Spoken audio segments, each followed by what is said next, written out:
Good morning. It's been one of those weeks. I suddenly feel like, sometimes we just go through things. We all go through stuff. And it's so much like what all of us are going through. We're all struggling to figure out who we are. We're all trying to decide if we're good enough. We're trying to figure out what we're supposed to be doing. Why am I here? What am I supposed to be doing? I'm sure if I could get a show of hands for those people that watch this video, pretty much all of us would raise our hands. We all want to do something. We all want to create some magic of some sort. I've never been one to sit back and just be still. It's something that's changed a lot in the past year.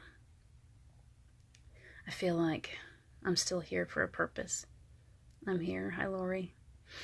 I'm here to spread some sunshine, bring some smiles, and to try to tell people that you're worthy, that you are special, that you are magnificent in every way, that there is nothing about you that is lacking.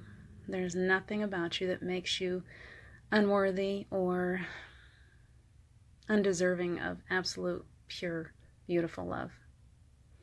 So that's why I'm coming on here today, I think.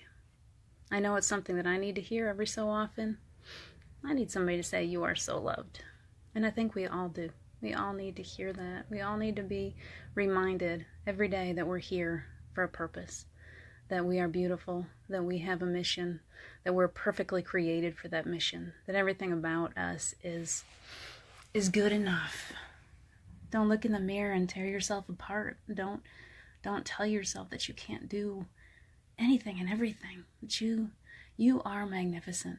And when you change your verbiage, when you start talking to yourself, I love you, Lori, too, very much.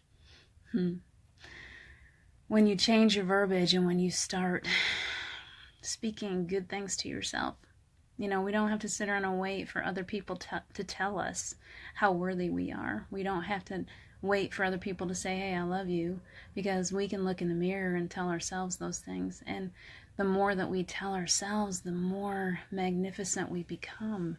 We need to learn that. It's so important to learn that you don't need anybody else to tell you that you're worthy, that you're beautiful, that you have purpose, that you are perfectly created.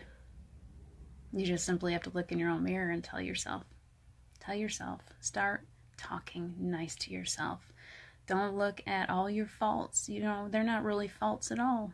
They're just, we have little marks and scars and whatever. It's just a part of being alive and being stuck in a body.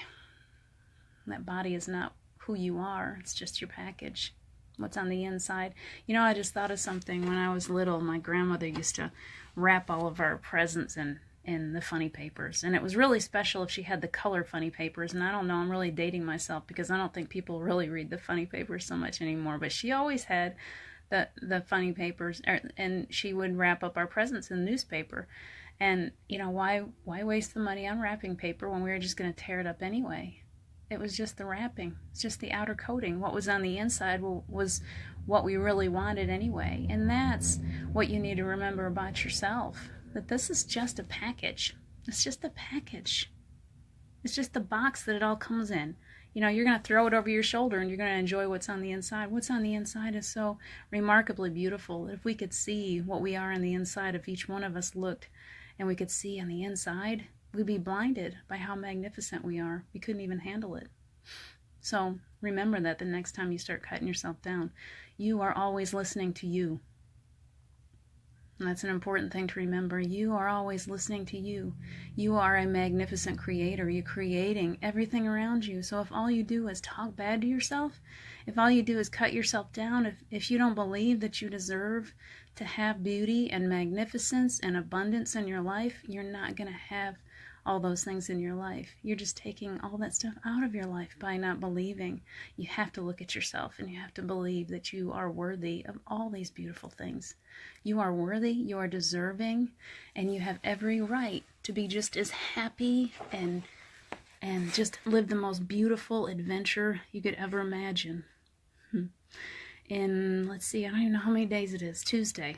is the official release date of Anchor Light. And the reason why I'm pushing it, it speaks to people. It speaks to people, the people that have read it so far and they've given me reviews on it. It's not perfect. There may be a few typos. It may, you might look through and say, this is wrong or that's wrong. But I promise you, if you don't look at the faults, just like you don't look at the faults of yourself when you look in the mirror, if you can learn to look at this book as something that can speak to your heart, if you're looking for something that'll speak to your heart, I promise you, this is a book that's going to do it. That's going to help you to find joy, to find yourself, to find your own higher self, to start to begin to become everything that you can possibly be. I've been reading it and it even does me good. I may have written the words, but they are the kinds of words that speak to us differently every time we read them. I had a little help pulling it all together.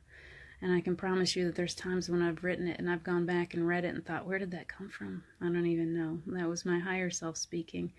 And they're important words to me, for me to hear. They're important words for others to hear. And I hope that you'll get a copy of the book. If you're still looking for a copy, I do have copies available. And they're all signed. They're special, so just let me know if you need one. The book is officially released on Tuesday. And we're going to be having a big go live Tuesday night at 6 o'clock on Paul's Facebook page is where it's going to originate, and I'll share it out so you guys can find us.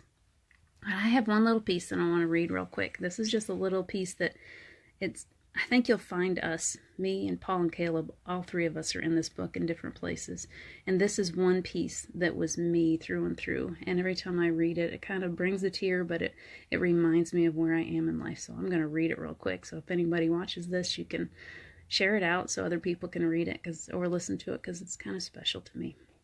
It's called The Plank. The captain stood on the shore and silently watched as the ship sailed out to sea. A piece of her heart would always sail on that ship, but she knew it was time to let it go. Quietly, she dropped her eyes to the sand beneath her. She saw her footprints in the sand, leading from the ocean water to where she now stood alone. Letting go was not something she was good at, but she was learning that in letting go, she could begin again. She did not turn back to watch the ship leave the horizon. That chapter was over, and she was ready to turn the page. She took off her pirate boots, and she left them sitting there in the fading light.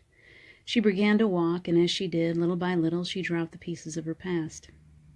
She held her sword in her hands, the weight of it now a burden that slowed her down. She dropped it in the sand. She would no longer need it to survive. She looked back and saw those things.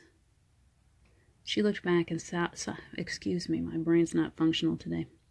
She looked back and saw how those things that seemed so important not so long ago now held nothing but sorrow, and she was glad to walk away.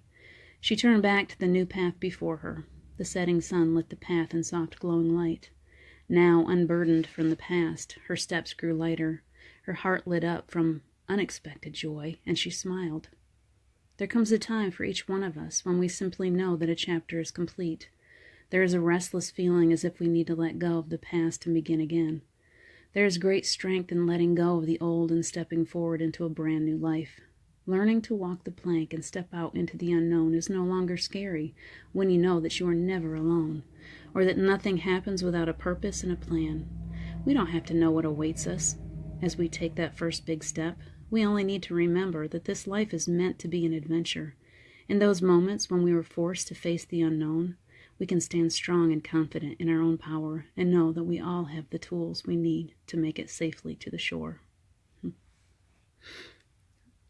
Hi, Sharna. That's me. That's me a year ago, losing somebody that I didn't think I'd make it. I wanted to step out in traffic. I wanted to die. But I made it. And a year later, we're looking at this book, and it speaks volumes of coming out of pain, of coming from loss that was so great that it nearly ripped me in half. And through healing sessions with Paul, through friendships that Steve brought into my life was transformed. And that's what this book is. It's a transformation.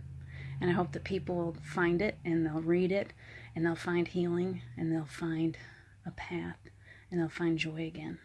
And that is the whole purpose of the book, in my eyes. You guys have a beautiful, beautiful day.